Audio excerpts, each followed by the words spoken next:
This critique only applies to Calvinists or any Christian who takes a deterministic theology and philosophy.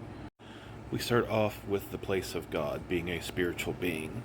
Spiritual beings, if we understand spiritual beings as intrinsically free moral agents, now you could say God knows the decisions he's going to make, but we're talking about a being who is pure, who is all good, who knows what decisions he must make because he will always choose to make the decisions that are the best, that produce the greatest good.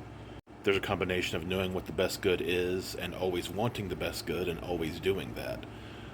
You can say that's not free moral agency, but that's a different discussion.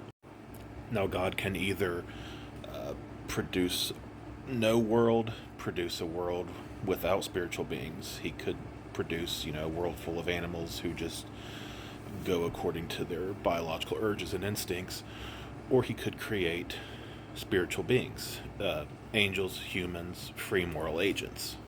Now, the angels are in a perfect environment. There is no sin or wickedness or anything, and they have a more intimate knowledge of God than we do to some extent, and yet still some of them rebelled because they are free moral agents. And human beings are created, and still every single one of us turns against God and turns against what's good and what's moral and what's, what we should do, what we ought to do, because we are free moral agents. If this is the base of the framework, if we examine the entirety of the worldview, if we understand that God foreknowing something is not a direct causation of people making free will choices, then no analogy or no argument you could bring can, put God in court and find him guilty of anything.